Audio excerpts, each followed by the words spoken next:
Good evening, and welcome to the Energy, Jobs, and Justice Candidate Forum. My name is Kathy Ferguson, and I am the Interim Executive Director of Our Future West Virginia. I want to thank you all for coming out to hear from these candidates on the topic of climate change. Before I give out my thank yous, I do want to draw your attention out in the hallway. If you make a right and then a quick left, you'll see a museum here at West Virginia State University. And it's featuring an exhibit by Adriana Barrios. And ironically or not, it's about the ecology and about environment. So I would really encourage you all to take an opportunity to go over there. There's a profound message that you'll see there written on the walls, and I think you'll enjoy it. It's a perfect complement for tonight's event. I would like to thank the co-sponsors of tonight's event, the West Virginia Climate Alliance, the West Virginia Environmental Council, Our Future West Virginia Citizen Action Group, and the New Jobs Coalition. We've got some excellent questions lined up for you. They were submitted in advance by voters, and they will give you an opportunity, we'll have an opportunity to take more questions from those of you as the night goes on. Our moderator for this candidate forum is Professor Clinton Arnold. Clinton spent 25 years with the Verizon Communications Corporation before retiring in 2013 as a director. He is a business owner and recently sold one of his businesses, an Amco franchise, after he and his wife owned it for over 6 years.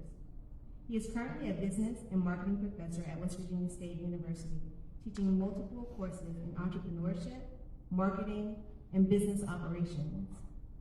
After serving faithfully in churches going back to his youth, he answered the call to serve in the ministry as an executive pastor. He was licensed as an executive pastor in 2014 and is a certified faith-based counselor specializing in marriage and relationships.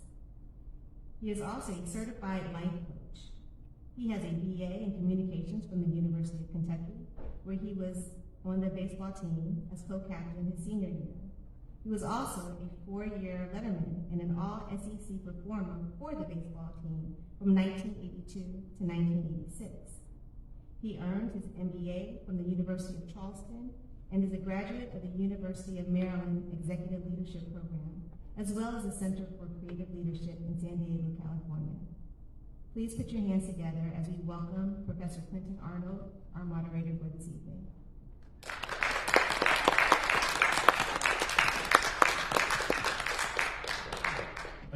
Thank you, Kathy. Good evening. Thank you for taking the time to attend this candidate forum and learn the perspectives of candidates ahead of early voting beginning tomorrow. Before we get started, I want to take a moment to go over the rules and procedures that will ensure that this event runs smoothly and fairly. Candidates receive these rules and procedures in advance of the forum. Each candidate will get 2 minutes for opening and closing statements, 1 minute for answers to those questions. Timekeeper, Heather, which is sitting right in front of me, will hold up the signs when there's 15 seconds remaining and when it is time for the candidate to stop speaking.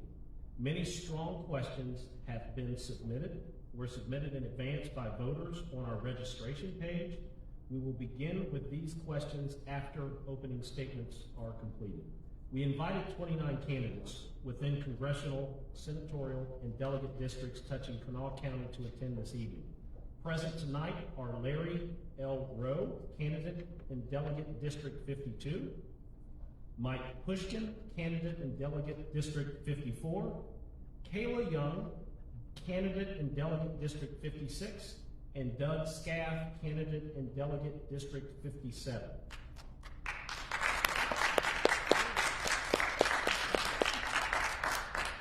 Lacey Watson, a candidate from Congressional District 1, committed and planned to attend this evening. However, his opponents did not, due to Federal Election Commission empty chair policy on information and belief. That portion of the forum, including federal races, had to be canceled since only one candidate RSVP'd positively. For the state races, as long as all the candidates in a state race are invited, the forum may proceed even if only one candidate in a race RSVPs positively. We will begin the evening with opening remarks from candidates, starting with the candidate closest to me. We will then rotate the order throughout the night. So, Candidate Rowe, you are welcome to begin your opening statement. Well, I just want to thank everybody for being here. I think this is important. It's an important forum. The subject matter is important. And it's important for us to be able to communicate with voters in our districts and around Kanawha County. There are lots of opportunities for us in East Kanawha. That's what I call my area now, instead of just the Upper Kanawha Valley. We tend to think of just river, but actually it's the ridge tops is where we're going to be able to develop tourism development in East Kanawha, and of course it also includes all the way up to Anniston. We'll have Charleston will be a major center, only 25, 30 miles away from extreme sports. There'll be lots of opportunities for development on those ridge tops if we can provide water and sewer and some sort of access on top there. And you say, well, what sort of things do, well, it would be anything from lodges to campsites, to RV sites, tent sites, all sorts of different trails, and there's real possibilities. And one thing I think would be nice if we had a 2,000-seat entertainment venue on one of those ridge tops, because it would be spectacular. It would be as famous around the world as Redwood. So anyway, there's lots of opportunity. The pieces are right there. They're on the table. We just got to put them together in our part of the county. Demolition programs are important. Roads are important. And all of the infrastructure that we need needs to be upgraded. And we have federal funds finally to be able to do that. So if we spend the monies wisely and do it with planning, of course the Kanawha County Commission has a $1.2 million planning grant for the tourism development in our part of the county and in northern Fayette County. I think it's actually going to be a great opportunity for us, and I appreciate the County Commission's vision about that. Thank you. Thank you very much. Thank you very much. My name is Mike Pushkin, and I currently represent the 37th District in the House of Delegates, running to be elected to the 54th because of redistricting. And that is downtown Charleston, the west side, now almost all of the west side, North Charleston, and the east end. Born and raised here in Charleston for a long time. I drove a taxi, C&H taxi, but a lifelong professional musician. First of all, I wanted to thank West Virginia State. I want to thank you for moderating this. I want to thank West Virginia State for hosting us. And I want to thank all the groups that have stepped up to bring us here and to come up with these questions for us, allow us to speak about this topic in a way that often isn't addressed in the legislature. And I think, and those see a few people who lobby for these types of issues at the legislature know why it isn't often addressed at the legislature. And that really feeds into the same reason why I'm running for re-election. And that's often the voices that are heard at the legislature are those of paid industry lobbyists. And that's why it's so hard for us to make any real progress on some of these issues that are of the utmost importance. And what's more important than your health? And all these affect people's health. The first time I ran for office was in 2014. I think it was very clear with what happened in January of 2014 how important environmental issues are when the entire one-third of the state woke up one morning and had no potable water. That has influenced every decision that I've made when it comes to environmental policy, and that's really what has driven me to run and continue. Thank you very much. I look forward to answering these questions. Hi everybody, I am Keela Young, and I currently represent District 35 with my good friend Minority Leader Doug Scaffwich. We are sitting in District 35, but because of redistricting, things are going to change a little bit. So my new district is half of South Hills, a little bit of South Charleston, a little bit of St. Albans, a little bit of Tornado. It's a lot to describe, but it's a very bizarre district. I ran for the first time in 2020. Before that, I was a lobbyist for the West Virginia Environmental Council, where I lobbied for solar and clean water and clean air and all the things that we all care about when it comes to energy, jobs, and justice. And I got into this sector of work because, like Mike said, the 2014 water crisis had a profound impact on my life. My son was 3 days old. I just had a C-section, and we woke up with no water, and that was eye-opening to say the least. So he didn't have a bath out of tap water for a year, and that really changes how you approach everything and makes you realize what's important. And what's important to me is clean energy and making sure that we have a future for my children and for everyone here and all of your families. So I'm really excited for these questions. Thank you for everybody for hosting and putting this together, and I'm looking forward to it. Thank you, everyone, for being here and hosting this. My name is Doug Scaff. It's an honor to be here, and thank you for hosting this and streaming it and videoing it. I'm just honored to share the stage with these true all-stars right here. These three right here have taught me a lot over the last couple of years when it comes to all of these issues. When it comes to the environment, when it comes to the beauty of our state, when it comes to the health of West Virginians, you've got some champions up here on the stage, and I'm just honored to work with them in the Democratic Party. And although few in numbers, we are mighty in voice and wisdom and strong and do not go quietly into the night, even though some of the legislation they try to pass does. Long story short, I love the title. Energy, Jobs, and Justice. It doesn't have to be an either or. You don't have to subsidize one for the other. We can do it all. We can be an energy leader across the country. We can do it responsibly.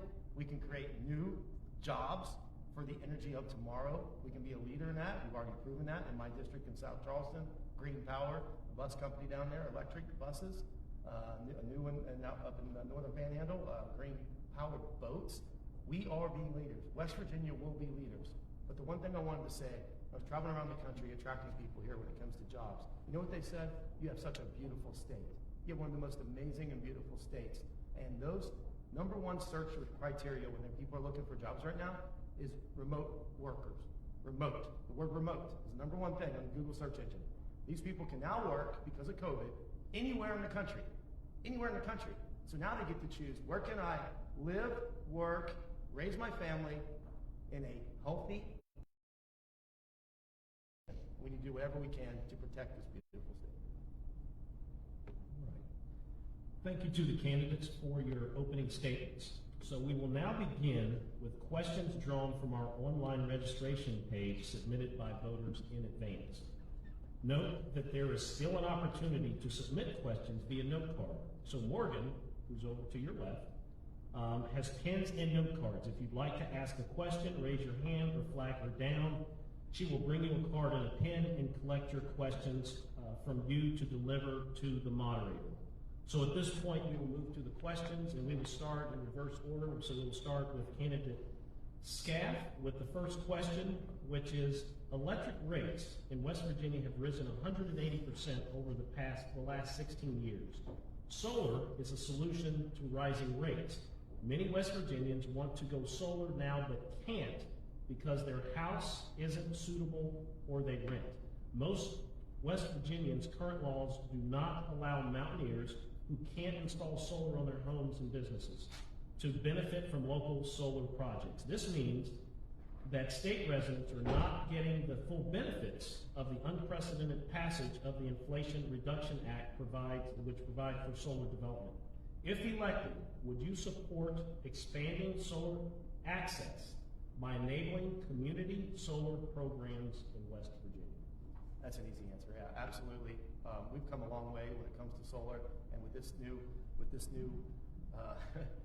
one of a lifetime passages of this IRA bill, we have to take advantage of it, and we need to be partners. We need to take advantage of that, do whatever we can on a state level to make solar affordable for both businesses and the average West Virginia resident. Yes. I agree. All of us up here have supported all the solar legislation of the past 2 years, from the utility bill, solar bill, to passing power purchase agreements for solar. We all agree that expansion of solar is vital, and also that people of all income levels are able to get it. So we absolutely need community solar, and I know that's one of my priorities for the next year. I'm in full agreement. The short answer is yes. Of course, I would support that. For years at the legislature, talking about solar was like considered a bad word. It was seen as being anti-coal, it's not anti-anything. It's pro-growth. It's pro-future. I think that even the majority party has realized that we're not going to attract new industry unless we have a certain amount of solar.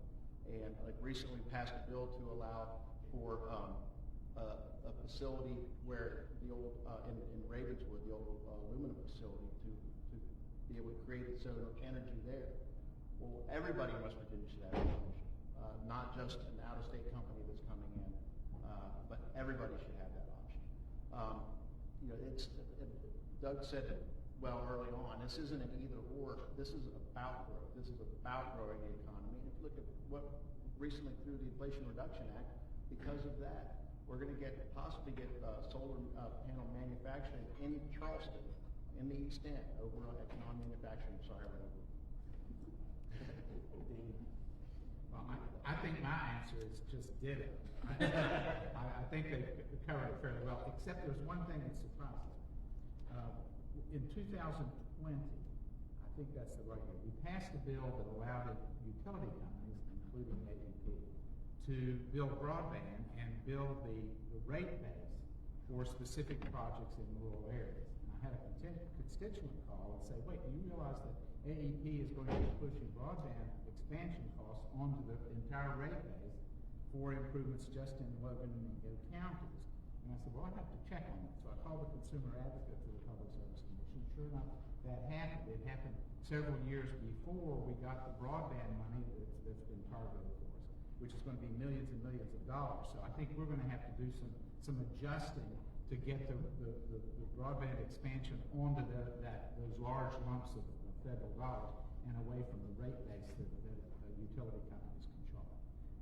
The 180% increase in people can't, they just can't afford it.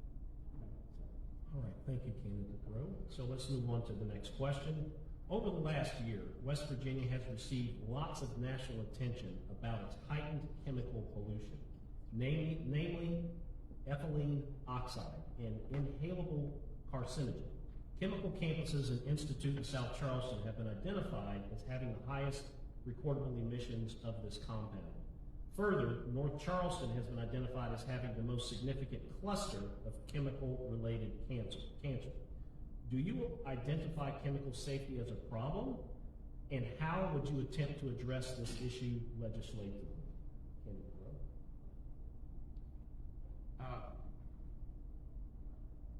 I think that in a later question, we talk about the DEP inspectors and people being able to actually oversee what the pollution levels are.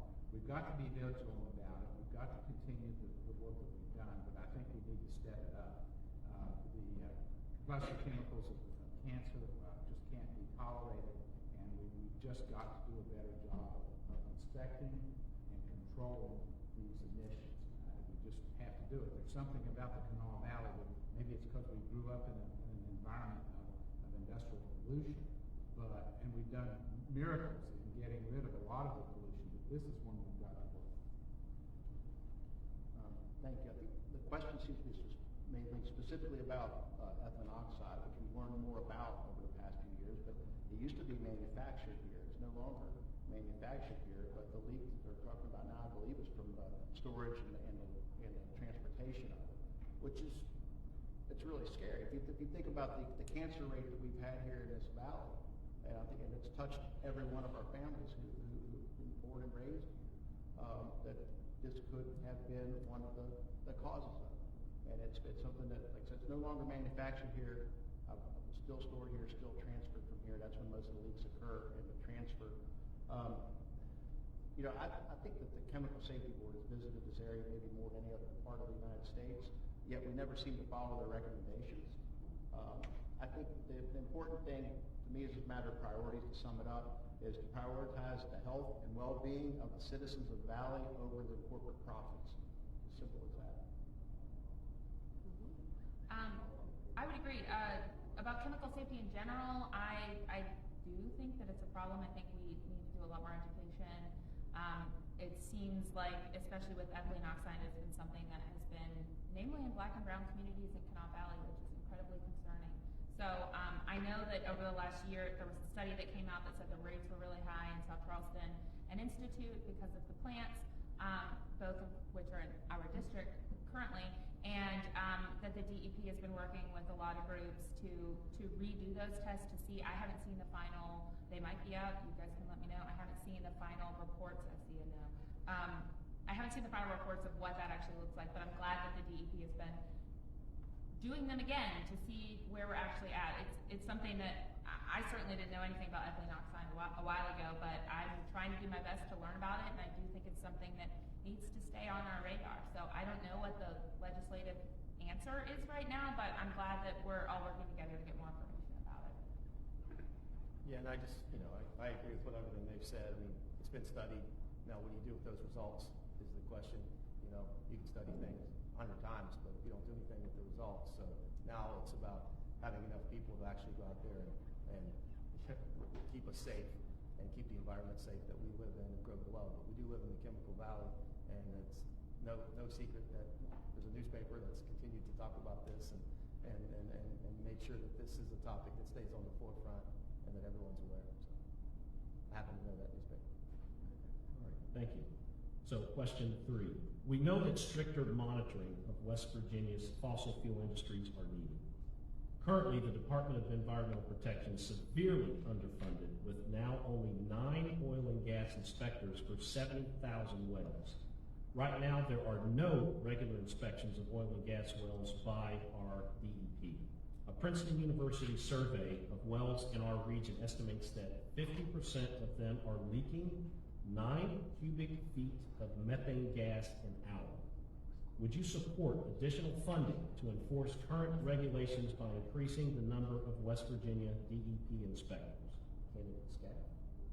Yeah, I believe this bill, or a version of it, already passed the House, and we all voted for it. Just kind of a no-brainer. Any funding that we need to enforce regulations to keep us safe. I agree. This is going to be a lot of I agree because we're all on the same page on all of these issues. But with this specifically, orphan wells are a huge problem in West Virginia. There are thousands and thousands and thousands, and we have all supported a bill to increase that number of inspectors. There's a ton of federal funding available for plugging orphan wells as well as for increasing the inspections. 9 people can't possibly look at 70,000 things. It's not possible. So leaking methane is terrifying, and we absolutely need to increase the number of inspectors. So whatever it takes to do that, I'm willing to do. Yeah, I believe it was our president, before he was president a long time ago, said, don't tell me what you value, show me your budget. And this is something that needs to be budgeted for. It needs to be a priority. I was disappointed in some of the cuts to the agency, to the DEP over the past several years. I was extremely disappointed in our governor's very first State of the State address when we were still members of the same party, when he immediately came out and took shots at the inspectors. We need more eyes on the industry to protect the people. It's as simple as that.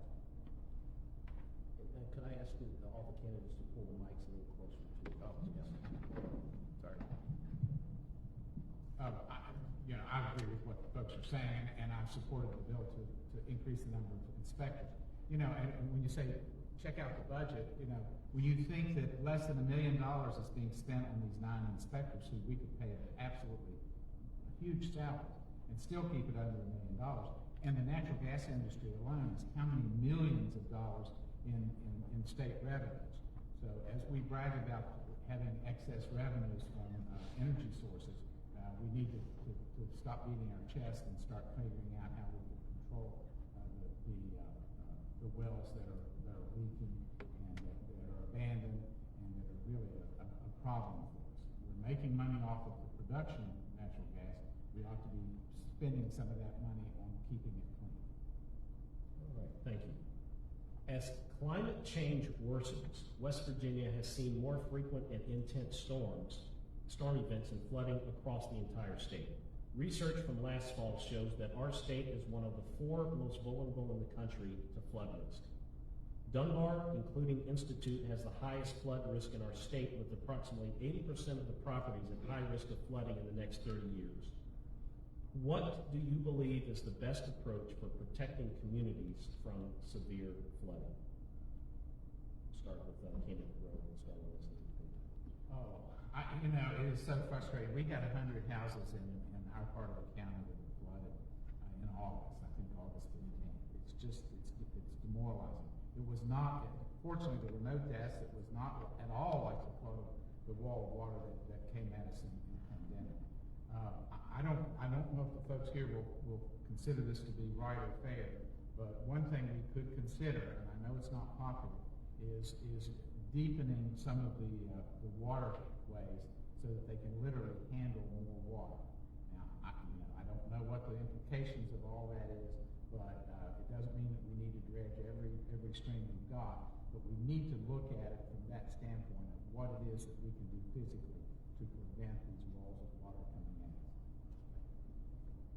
I don't believe it's just a coincidence that as we see the rising global temperature each year, that we have more and more severe weather catastrophes, and we're seeing 100-year floods, 200-year floods every other year, especially in this part of the country. There's, of course, the long-term solution is to actually acknowledge it and follow what the rest of the world has been doing. In the short term, though, I agree with what Delegate Rose said, and actually some preventative maintenance in our streams and waterways, and the very least that we could do to prevent severe flooding.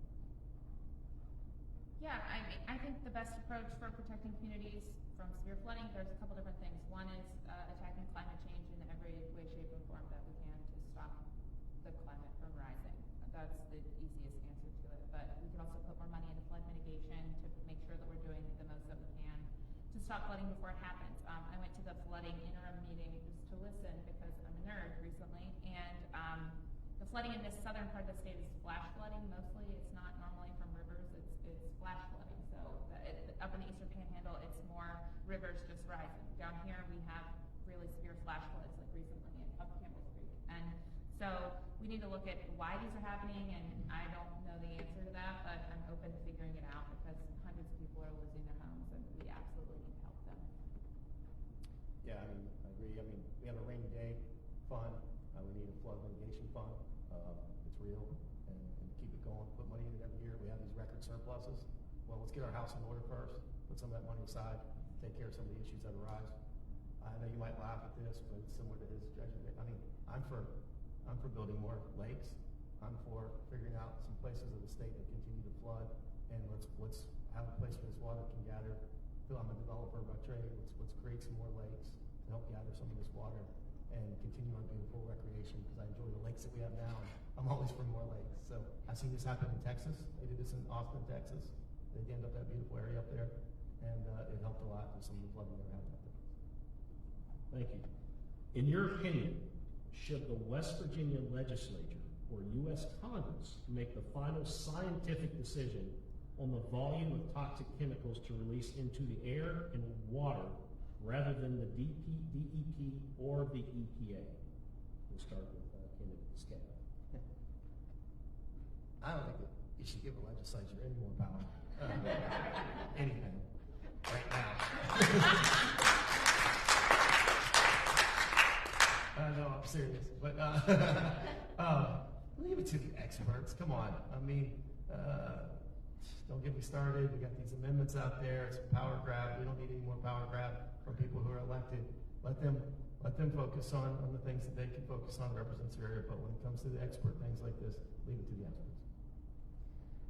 I agree completely. I'm sad that it was West Virginia versus the EPA at the Supreme Court, and that it will always be us going up against clean air and clean water, and it was awful. I guess it doesn't really matter what my opinion is because that's the law now that the Supreme Court decided.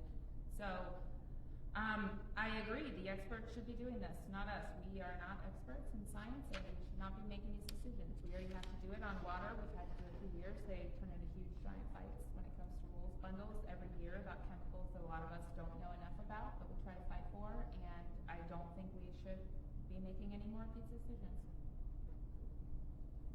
If you want a good explanation of why politicians shouldn't be calculating the amount of discharge that should be in the water, you can look no further than campaign finance. You see who is paying for a lot of folks to get elected It's the same people who would, it's very few people, small amount of people profit from putting more toxins in the water. But those people make a lot of money, and they give a lot of that money out to help people get elected. And that's how they're able to get this policy that benefits them and only them. And I've never seen a politician run on, I want to make your water dirtier. I want to make it so you can't trust the water coming out of your tap. But that's what they do once in office. So I think it's very important to pay attention to those campaign finance reports. The short answer is leave it to the experts.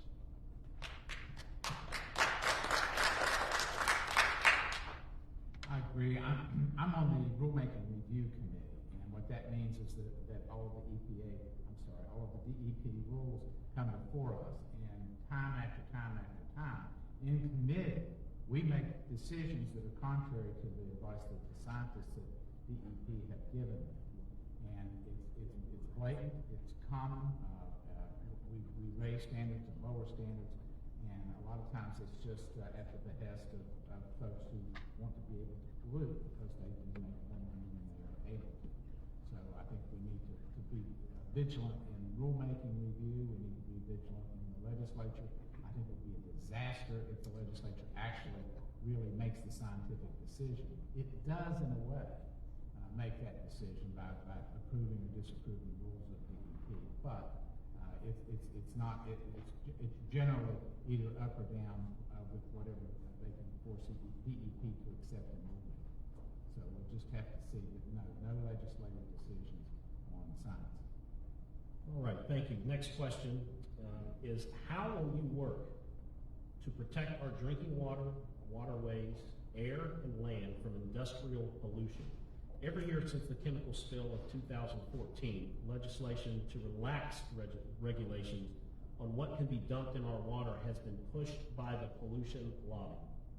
Even saying that because we are fatter as a population, we can ingest more carcinogens. While we're fourth highest in the nation for cancer rates, what will you do to protect us from such irresponsible disregard for the health of our people? Start with Kennedy. Well, clearly, you can't relax the inspections requirements for chemical tanks and storage tanks. And that every year comes up, and every year is a battle. And we've lost some, and we may have, when I say when, we may have just postponed the inevitable bill that will come up next year. We adopted good, reasonable standards for tank inspections and tank control, and when the spill happened, and we've been eroding those requirements year after year. So we've got to be vigilant on that, and I think that would be the most important thing that we could do, is to make sure the tanks don't leak. Back in 2014, when I was still a candidate for the first time, that's when the Above Ground Storage Tank Act was passed. I believe it was unanimous. And at the time it went through, in the House, I know, it went through 3 major committees. The bill was vetted. Since then, every year since then, we've seen them roll back bits and pieces of the Above Ground Storage Tank Act. And I think they think the further it gets away from people's conscience, that what happened in January of 2014, the more that they could get away with. And it seems like the last bite of the apple is deregulating the tanks inside the zone of critical concern, I mean the ones closest to public water intakes. So far, thankfully, they've been unable to pass that bill. I think it's because it's so. I wrote an op-ed in the Gazette. Thank you, Doug. The Gazette published an op-ed I wrote about it. One of the easiest ones I ever wrote. It's simple. You don't want dangerous chemicals that close to the water supply. Absolutely. We've beat the Above Ground Storage Tank Act rollback for the last few years, and hopefully we beat the guy that pushes it all the time too. So hopefully it won't come back, but I have a feeling it probably will. But just continuing to make sure that we have strict laws regulating tanks and water intake. I mean, there's a lot we can do. This question's kind of narrow, but also kind of broad, where we can do a lot of things to keep us safe from pollution. We can make sure that we have alternate water intakes for all of our water intake. One of the issues with the chemical spill was that the intake was so close to the source, and without having an alternate tank, people didn't get water for a month. So making sure that we have things like alternate sources in case something does happen, because while a lot of things are caused by industrial problems, sometimes there are accidents. So making sure we have those backup plans all the time, and making sure that we're regulating our air permits as well is something that's incredibly important that we don't talk enough about. Yeah, and I was there when that triple reference in that bill, and when we had that spill. I was in the legislature when all that happened, and it was unanimous. Democrats, Republicans, everybody. It was a West Virginia bill that we all passed unanimously. It was the right thing to do. But unfortunately, we're a citizen legislature, and they change, and people change. And we have to continue, all of us, educate those elected officials each year and remind them of what happened. Some of these people that are elected right now don't even remember that spill. Or maybe they weren't even old enough to remember that spill, or they lived in different parts of the state that didn't affect them. But, but long story short is, these regulations are on the books not to punish the good actors. They're to keep a watch on the bad actors. Okay? And that's what we've got to continue to remind people. We're not here to punish anybody. Not here. Believe me, we're all in this together, but it's here to keep us all safe. That's what it's for. Thank you. Stop. Perfect. Next question. How will you work to achieve environmental justice and protect the vulnerable communities currently bearing the brunt of climate change? We'll start with candidate Scaff.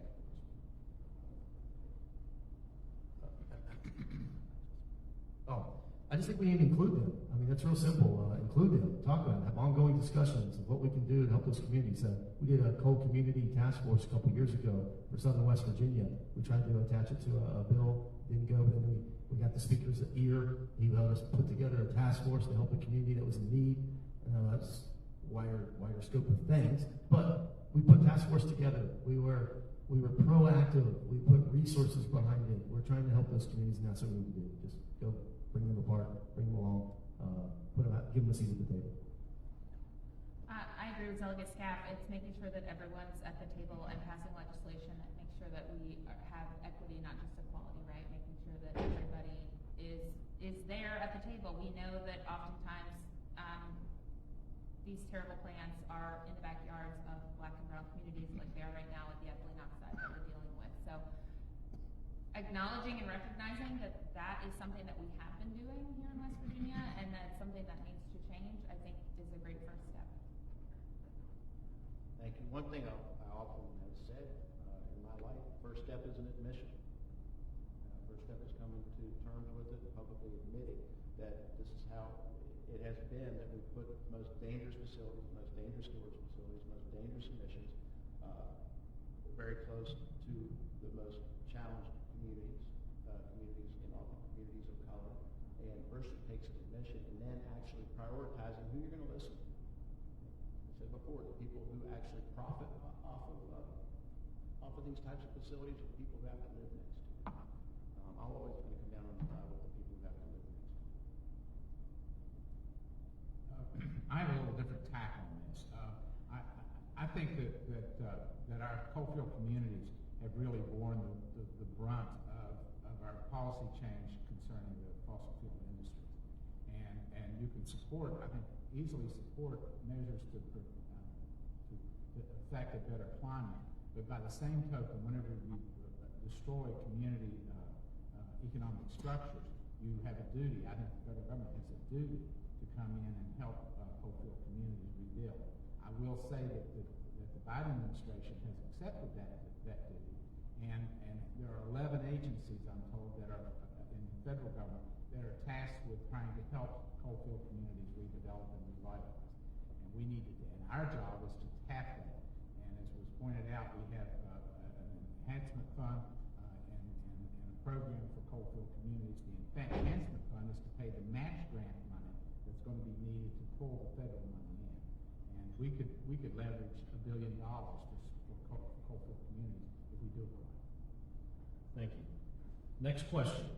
A major focus of the future in West Virginia is going to be on keeping young people in the state. How can addressing climate change help solve that problem? Start with you, Well, we've got to keep young in. Remote work is so vital, and was already pointed out by other speakers that this is the secret. And certainly remote work with tourism development and maintaining the purity of West Virginia's water and air are keys. The rest of it will fall into place if we have a good, strong economic base. And I think that we also should have a special program to provide free college tuition to students who stay in West Virginia. And even if they're out-of-state students when they go into our colleges, if they're willing to stay in West Virginia and work, I think we should have a forgiveness program for tuition. I think that and remote work would do it.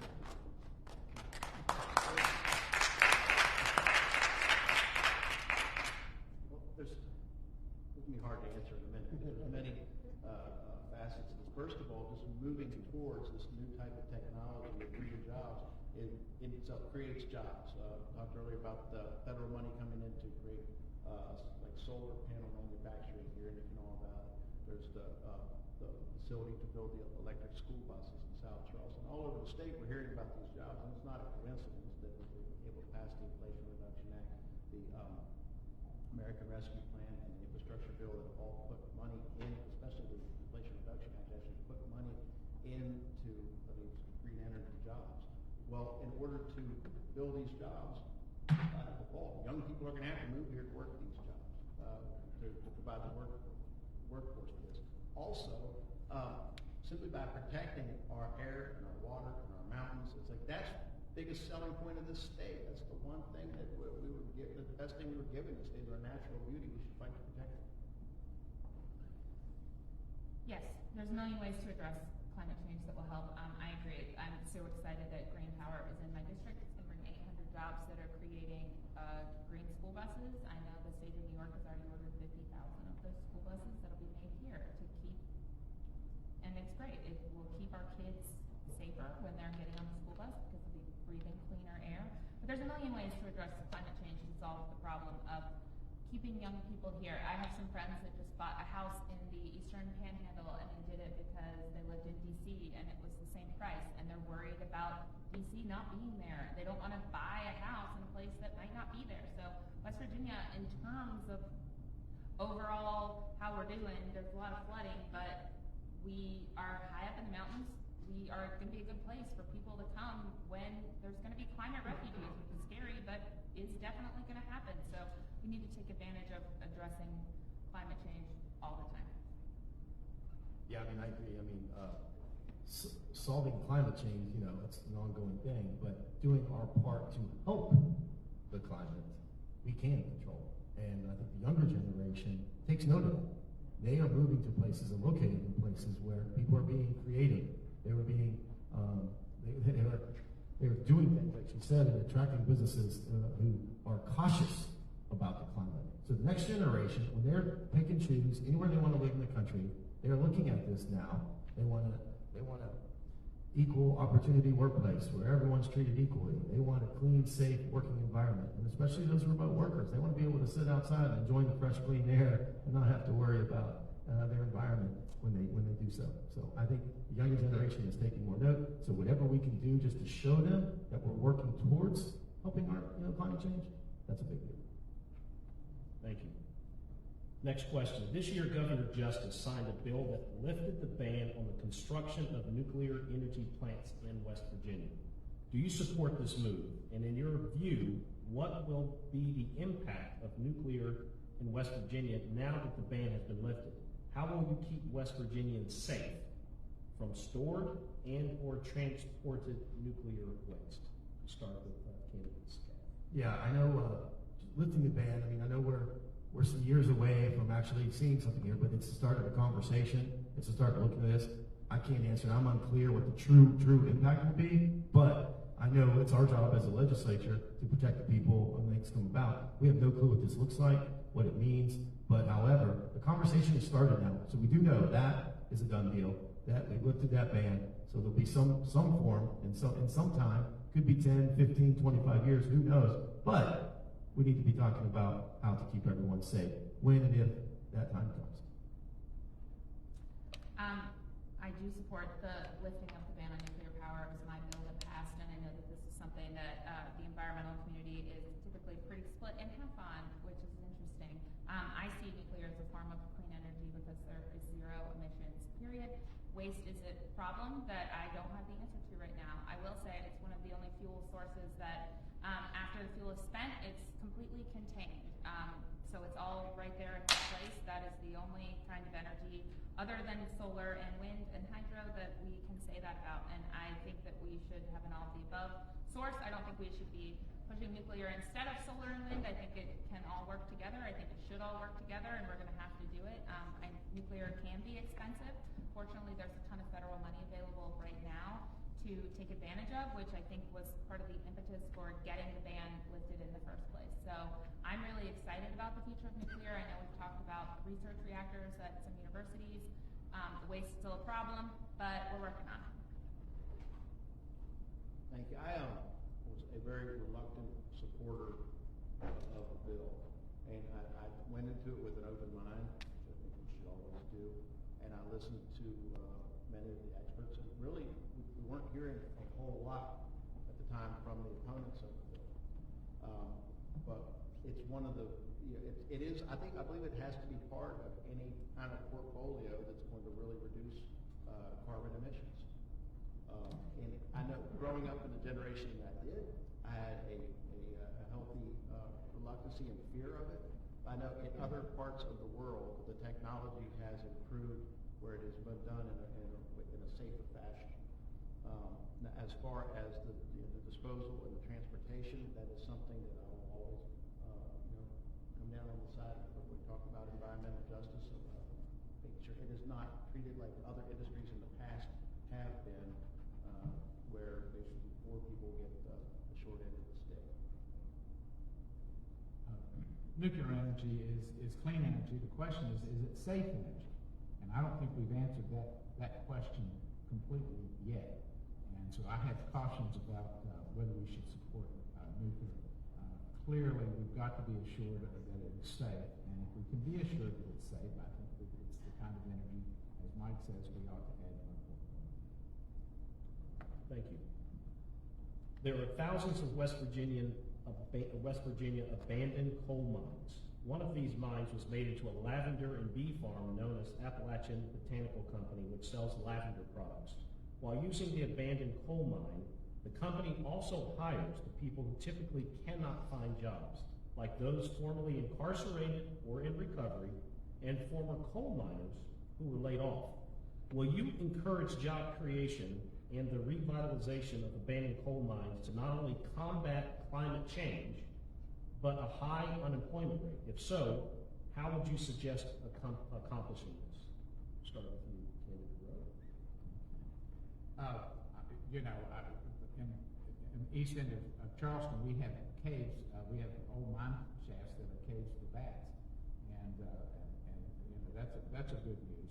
Clearly, anything that allows us to hire people who've been banned, especially from Jim Crow laws and criminal convictions, from being able to obtain work, those need to be those barriers need to be eliminated, whether it's on abandoned mine lands or not. Abandoned mine lands give us an opportunity also, because federal government funds economic revitalization with abandoned mine land funding, and that would be a source of funding for our tourism development on the ridge tops in East Canal. So there are lots of possibilities there, not just in working on the abandoned mine lands, but the abandoned mine, but also on the economic revitalization that can come about as a result of the federal government funding those programs. I would strongly support and have supported some of the incentives we've put into reclaiming these abandoned mine sites, and I'll continue to support any program like that. I also, it's not just about environmental issues. One of the main goals I've had in my entire time in the legislature has been to removing barriers to employment. So I fought very hard to get felony expungement and other programs to help people get back in the workforce, so people aren't not just working on abandoned mine sites, but wherever they should be working, wherever they can work, and wherever people deserve to work. I know we're all going to agree on this. Yes to all of that. We absolutely need to use these abandoned mine land sites for new things, including lavender and bees and everything else. That is a great example of that I'm really excited about. That is happening, and that's a great partnership between the state and the county and the city and the federal government, and there's a ton of federal money that we can use. There's state money. I'm personally very frustrated that coal barons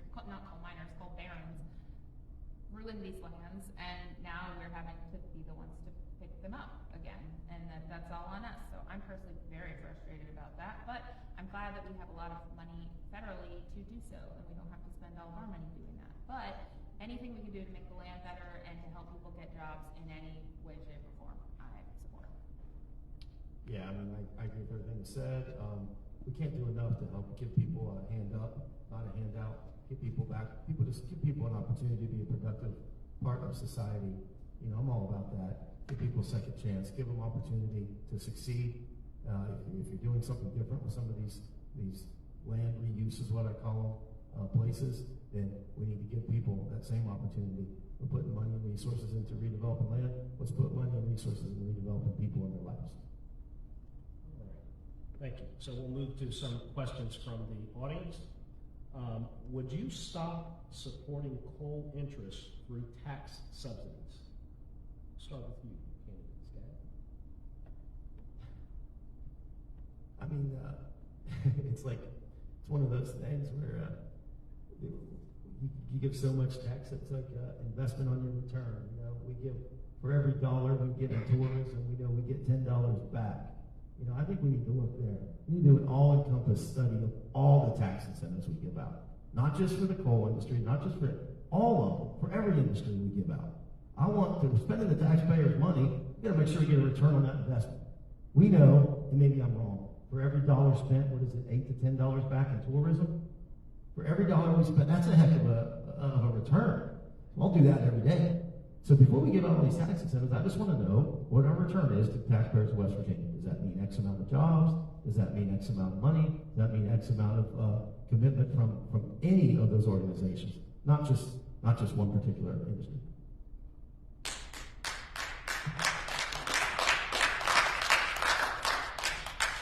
Doug stole my answer. Oh. Yes, I agree. I don't think we should just be subsidizing one industry. I would want to be careful to make sure that any of the remaining coal miners left in the state, and there aren't that many now, but just to make sure that they wouldn't be put out by doing anything. I don't want to subsidize coal barons, but I want to make sure that the coal communities are okay. But yes, absolutely. I voted on either side of this issue, actually, and it depends on the bill, it depends on the circumstances. And I'll tell you, I've done a lot of work in the southern part of the state, other parts of the state where it has been the main industry. And it's hard to see the devastation that because of the dying industry that has happened in the state. And, you know, you want to do everything you can to keep people employed, to keep people's families fed, taken care of, to keep people with their health insurance from their employer. So it depends on the bill. But when it's a bill like we got one a few years ago, it was simply just to prop up a plant that we knew wasn't going to stay open. And who really benefited from that bill? The people, actually a company from Ohio, I believe, that owns the plant. I didn't vote for that one. And I think there's got to be a point where we have to level with people. I think people want to be told the truth. And you know, when a former president comes here and says he's going to save the coal industry, everybody knew he wasn't going to do that. He couldn't do that. But they still supported him and bought into this. It is frustrating. But now depends on the bill. We have more coal jobs now than we did under that president. Yeah. I think West Virginia has more coal jobs than anybody else in the country. We don't put, Wyoming produces more coal because it's all surface mining, but we have more coal jobs. To answer the question, I think Mr. Peabody's coal train has hauled it away.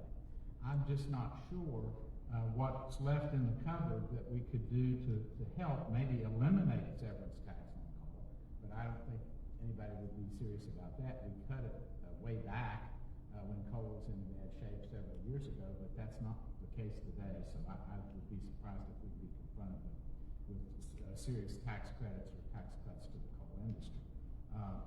By the same token, I don't think we should go after the coal industry. I think they're a major part of our economy and provide many, many jobs that we need in West Virginia. No question in my mind about that.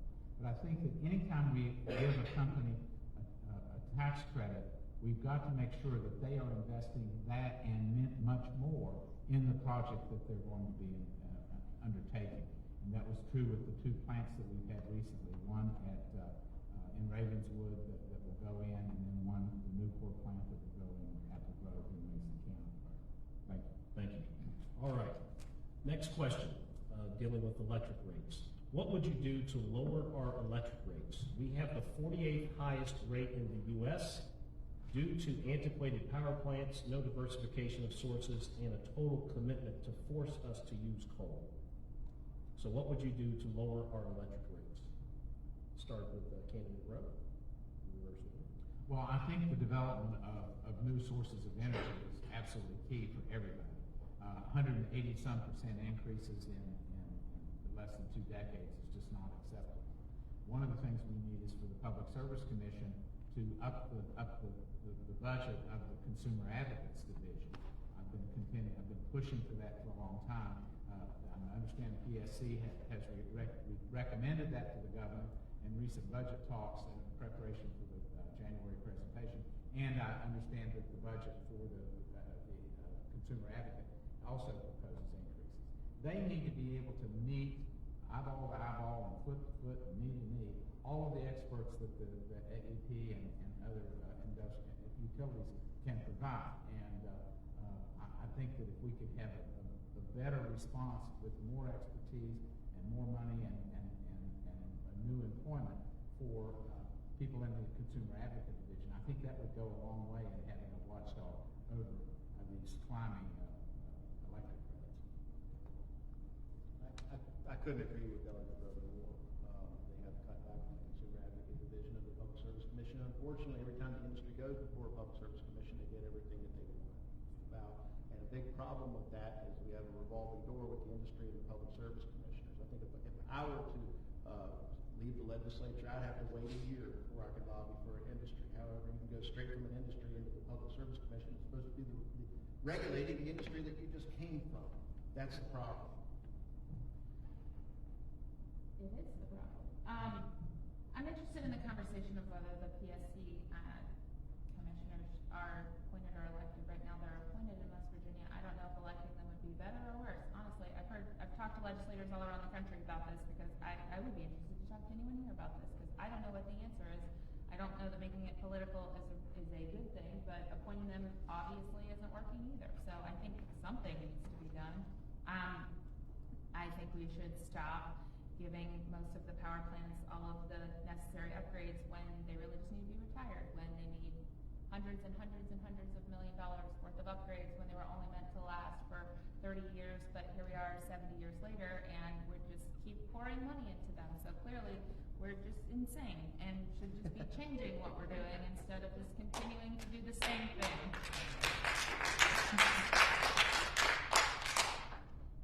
Nah, I mean, they said some good stuff. I mean, inflation is real. People are hurting right now. Last thing they need to do is decide which bill they can pay. You know, they can keep the lights on in their house and keep the heat on. I mean, this is ridiculous. And when's enough enough? We, the people of West Virginia, you know, are the ones that suffer and face the brunt of this. And, you know, unfortunately, sometimes it feels like our hands are tied in the legislature because a little bit out of our control. I'm just being candid and honest with you. But we have to do what we can. What can we do? Take some of that surplus money. Let's give back to people on fixed income so they can pay their bills. Let's give some of this taxpayer money back to the people who pay the taxes so they can pay and offset some of those rates. If we can't fix it on the front end, let's help the people out on the back end.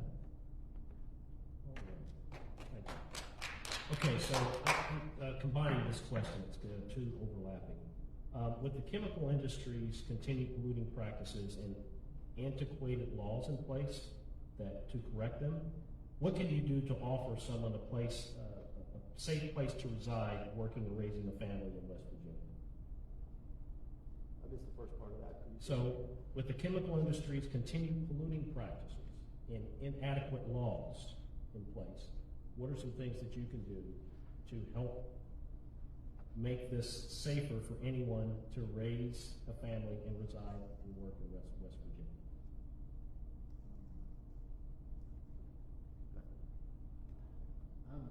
You know what, I am far from an expert on chemistry, on a lot of energy issues.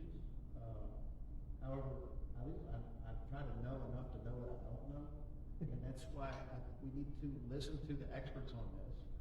And especially when the chemicals, I was brought up earlier, the Chemical Safety Board has come to this valley many times. They give recommendations when they come here. The legislature should, at the very least, follow the recommendations of the Chemical Safety Board. But like many recommendations, they're too often ignored. Anyone else? Yeah, I don't think any of us have like very specific answers to this because we are not experts at all. I'm probably the closest thing and I'm very far away. But looking at those antiquated laws and seeing what, if anything, we can do to help. Well, I think we've got to have, inspections, we have to have surveys, we have to, get a handle on where the pollution is and how we can prevent it. And that means DEP being shored up and getting more scientists to make decisions about what would be protected for our communities. It's a long haul. It's a very difficult problem. And in a state like West Virginia, where the manufacturing and other interests seem to have a great sway, it makes it even more difficult. But we've got to let the scientists make the decisions, and then we have to follow through and get everything regulated into a system that will work to provide safety to people. And it's the same thing. I mean, accountability, hold people accountable for their actions. I'm a glass half full type of guy, I mean, we have a lot of good stuff here. I try to recruit people back to West Virginia all the time. I'm proud of my town, I'm proud of my city. I focus on the positives. We can do what we can. You have a lot of good people. I know 22 of us up here fighting a good fight, trying to get rid of these outdated laws, and we just don't want to roll back anymore. I mean, when it comes to a lot of things, we're just trying to not go backwards. You ask us to do more. I'd just be happy if we could just hold everything where it is right now, because I'm afraid we go backwards, that's worse. All right, next question. Many homes in West Virginia are not energy efficient. What legislation do you plan to write that can help low-income and moderate-income families become more resilient to climate change? I could start on that one. We passed a policy, I believe it was 2 years ago, with the help of Charleston City Councilman Linda Pepper, to work on energy efficiency for state buildings, to make them more energy efficient by 25%, and that's something I know we're all really proud of.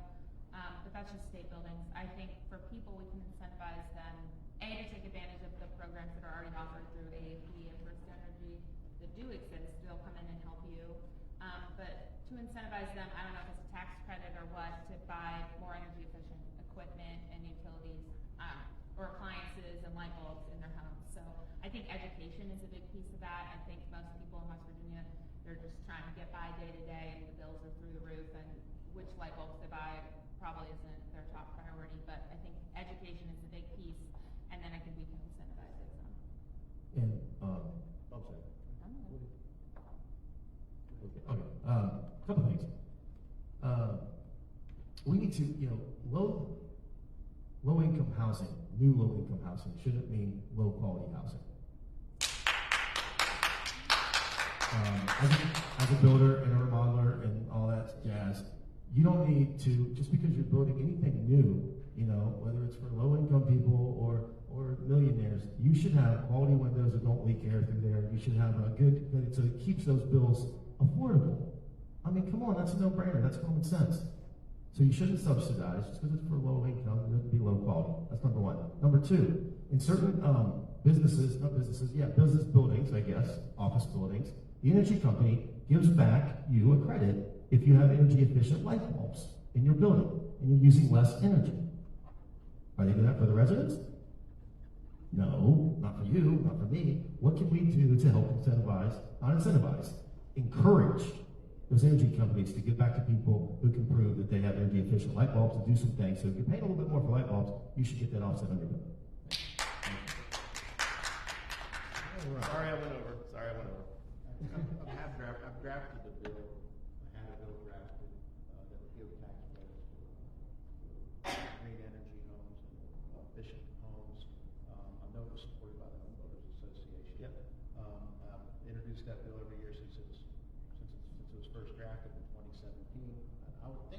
something that everybody could agree on that would be bipartisan. But I'll continue to push to get that bill running and for it to pass. We'll go a long way to moving us in that direction. Thank you. I think we could expand weatherization programs, and also we would need to have people who would go out and talk with homeowners and encourage them to join in the program so that they have lower energy bills. Thank you. All right, next question. West Virginians do not recycle. Why do you think that is the case? And what would you do to get more cities to recycle? I think it's sort of like voting, you know. if you vote and your family votes, then you will vote. I mean, it's just part of who you are. Well, recycling is sort of the same thing. If you recycle or have a family member, we hope, that has encouraged recycling, then you end up recycling, and it's just as much a part of carrying out the trash as it is carrying out the plastic and the different items that we can recycle. So there is a culture, and I live in Malden, and I'm embarrassed when I see the amount of litter that's thrown out of cars. I mean, there's a culture of living in litter and not seeing things as a value to society, which recycling can provide for. So it's just unfortunately part of some of our culture. One of the problems that I encountered not long after I was first elected, looking into this, is like, why isn't this area doing a better job of it? And we used to do a better job of it. And then when a major solid waste hauler kind of took over the market of the commercial recycling, that made it very it inflated the cost of the residential recycling. We had an unsustainable situation where we're having to haul stuff to Echo from Charleston. One of the first bills that I introduced actually deregulated solid waste hauling, and I think there were people camped out in my office that weren't too happy about that, the solid waste haulers. But it's really, when they take over the part of it that actually makes money and then leave the part that doesn't make money alone, that creates a big problem. And it's like anything else, greed is a big problem. We have to make it more sustainable to do that. And actually, what we did pass that year was to create recycling co-ops among small businesses. I'm not sure how many businesses took us up on it, but we did get that one. The solid waste authority is a feisty bunch. Yes, I have found over the past few years. They're mighty. But there's a lot we can do for recycling. Like Larry said, I think there's a big education piece. It can be really confusing for a lot of people. I'm fortunate enough to live in South Charleston, where we have very excellent recycling. We have a big recycling announcement coming in the next few weeks that I'm really, really excited about. But we need to make it just easier for people to do it at their homes, and hopefully they will. I think that's a good first step, not a last step, but first step. Yeah, and I think unfortunately, it's a generational thing too. It's a cultural thing. I was raised. I remember my dad get so mad. We have all those 2% plastic milk jugs stacked up there in the kitchen, and because we recycled everything we could, and us kids would play with them and throw them around, and because we just were taught at a young age to recycle. It's just what you do. And I think there's certain parts of the state that do it really well. In your urban areas, we do it really well, and other parts of the state, unfortunately, they don't. And maybe that they just passed down. It just wasn't in their DNA to recycle, unfortunately. So I think it starts in the school system. Start young and teach people how important it is to recycle. I was out west, and water is not in plastic bottles. It's in paper containers. I mean, so they're taking it seriously. Paper straws, paper containers for water. No bottled water. So we just need to take it seriously and educate and continue to partner with our cities. All right, thank you. What do you believe is the most important aspect of building a strong, sustainable economy in West Virginia? One word: diversity. Not just economic diversity, but diversity amongst the workforce, being inclusive, making it a state that is welcoming to everybody, being a state that is inviting. In our new economy, what we've seen through COVID is people can now work from anywhere. So we're in competition with every single other state for just about every type of employment. And when the legislature passes laws that tend to push people away, when they ride these divisive laws that are made to people against each other and just get people elected, that's really bad for our economy because that makes it a place where people do not want to live and don't feel welcome living here. So it's not just economic diversity, like different types of jobs, different types of energy, but like personnel diversity. Be open to everybody to be more hospitable, inviting, and inclusive. And we passed the Employment and Housing Non-Discrimination Act. Yeah, I think economic diversity, that is all very important, but in terms of economic diversity, we've relied on one industry for 100 years, and that needs to change. So I think we're on a path to doing that, but we need to spend a lot more time on it.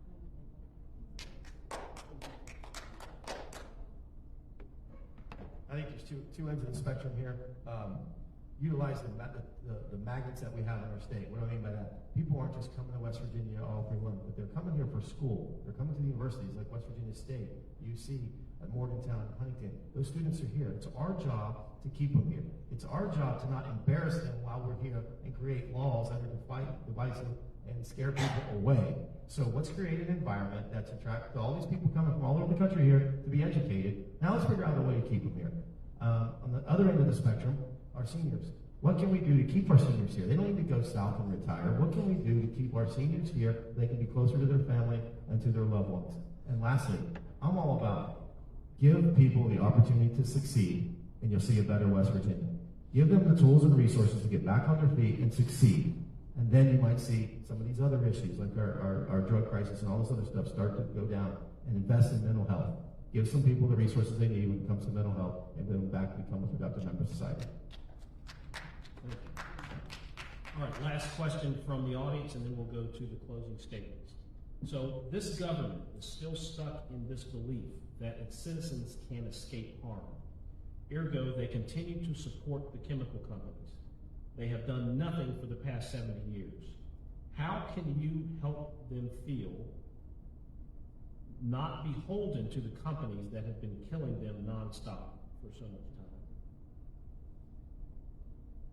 Can you read it again, please? The government is still stuck in this belief that its citizens can't escape harm. Ergo, they continue to support the chemical companies. They have done nothing for the past 70 years. How can you help them feel that they are not beholden to these companies that have been killing them nonstop?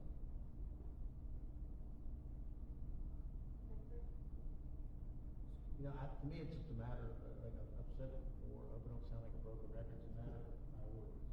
And I think it's important to pay attention to who funds the campaigns of the people who are elected to represent you, and who they owe favors to, who they owe their allegiance to. Is it you, or is it people who paid for their campaigns?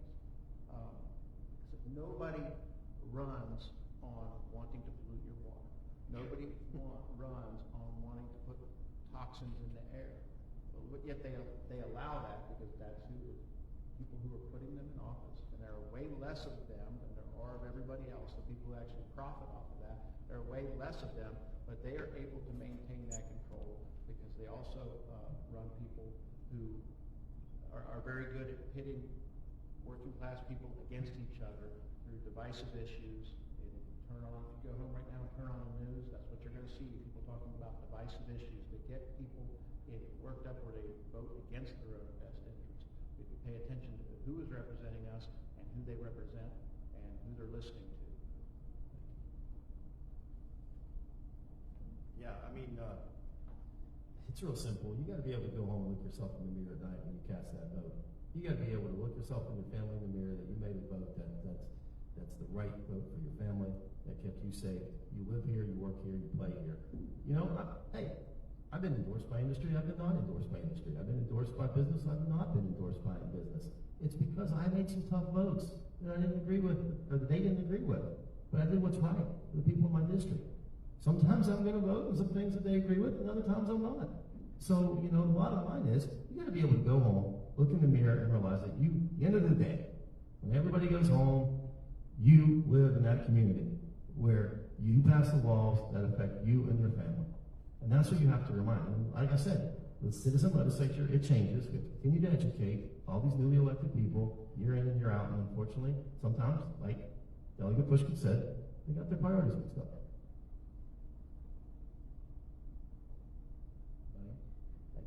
All right. So at this point, we'll move to the closing statements. We want to thank the audience for the multiple questions that they submitted. So let's change up the order. We've been starting on the ends. Let's start the two candidates in the middle. All right. If we can go Pushkin and Young, if you would like to do your closing statements, you have 2 minutes per candidate. I'll be quick. Public speaking is not my forum, but I love answering questions. I didn't answer the last one because I agreed with what my friends up here said. You can see who's here and who takes your calls and who listens to you and who cares about the things that you care about. And even if you don't agree on every single thing, you're willing to have the conversation and talk and listen. And I can't say that for a lot of the people at the legislature because I've tried with them. Before I was elected, now that I'm elected, it doesn't matter. This forum is incredibly important to me because I care a lot about energy, care a lot about jobs, I care a lot about justice.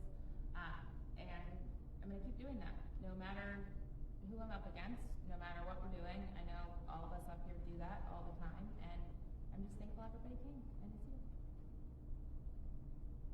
I just want to thank everybody again for attending and those who are watching online. Thank you for moderating. Thank West Virginia State University for being our host. And when I saw that the main topic of this was going to be energy issues and environmental issues, it's like I am far from an expert on these issues. The one major committee I've never served on in the House is energy. I served on judiciary, I served on education briefly, I served on government organizations, I served on the minority chair of health, ranking member of health. But I know what I don't know. And I'm kind of reminded of being in the legislature here when I look into the gallery and see people who know way more about a subject than I do. But the important thing is I want to listen to the people who know more than I do. I see someone like Pam Nixon here. I would defer to Pam on most of these issues. I'm not the expert. Pam is. I'm glad you're here. But the thing is, it's not a coincidence that none of us are running against each other, that we're all in the same party, and one party didn't bother to show up. And I hate to be too partisan about it, but one party is here. The Democratic candidates are here. The Republican Party didn't show up.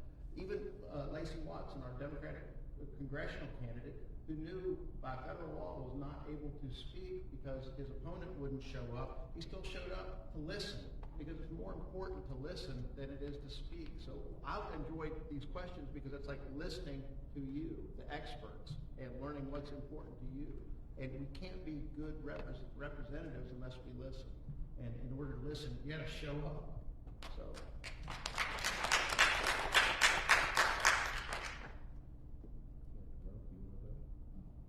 Thank you. Thanks to everybody for being here. This has been a really informative forum for me. I've learned more than I've spoken. But let me say, the folks you have on this podium are incredibly wonderful. And they're wonderful to be around, they're wonderful to work with and to laugh with. Kayla, I think, hit the ground running faster than any first-term delegate I'm aware of. I mean, she is a major force in the legislature, especially on the floor. We're not on committees together. My primary committee is finance, so a lot of the things about the BEP I learned through rulemaking rather than during the session. But I'm haunted by the question because of my own family. I have a daughter who just got a master's degree in social work, and she's a counselor with the substance abuse folks, and she's staying in Pittsburgh. And I'm very intent on having her join us here in the county. But that's to be determined. My son is in Morgantown, so we've got 1 out of 2 still here. But keeping youth in West Virginia is so important. And I really want to echo what Mike Pushkin said, that diversity is important, inclusion is important. Let me also say that non-extremism is important. We are confronted every year. It's just sort of like they parade out. What is the extremism vote that we're going to present this session? And it's always try to identify people as being somehow different from everybody else. The secret of West Virginia and our culture is that we grow up treating people who live next door to us as neighbors. And that quality for remote workers, for young people who want to stay in West Virginia is so important. But when we use extremism to brand certain folks, especially minorities, that's a terrible, terrible use of legislative time and effort. And must resist that. And of course, democracy is under attack in many ways. I don't know that it is here in West Virginia particularly, but I think that, you know, we need to be very aware. And there's one other topic that I see, one other topic that haunts me, and that is homelessness. You know, we've got to somehow include these folks as neighbors in our lives as well. Thank you, and thank you for letting me do that. Thank you all for being here. Thank you for moderating, for being our leader up there at the podium.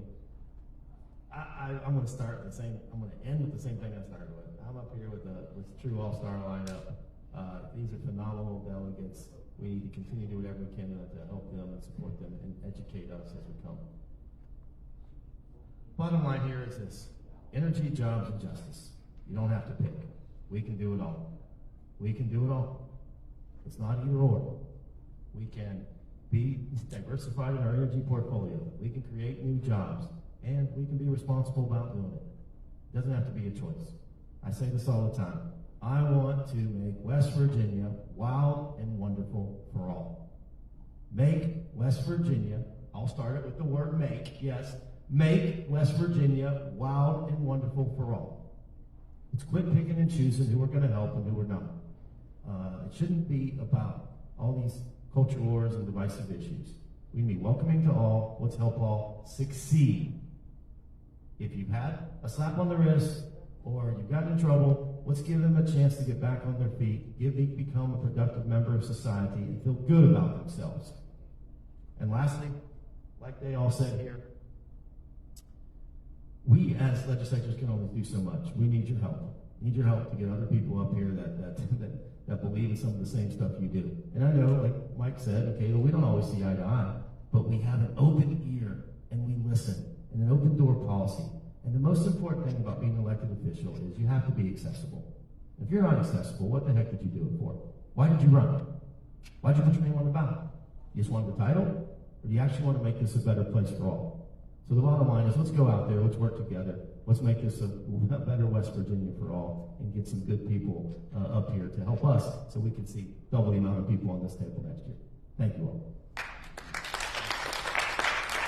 I want to thank the candidates for coming to take time out of their busy campaign schedules to attend this forum. We want to thank our co-sponsors for putting on this event. And most importantly, we want to thank you, the audience, for coming out and asking thoughtful questions around the forum's theme of climate change, energy, jobs, and justice. Remember that early voting begins tomorrow, October the 26th, and runs through November the 5th.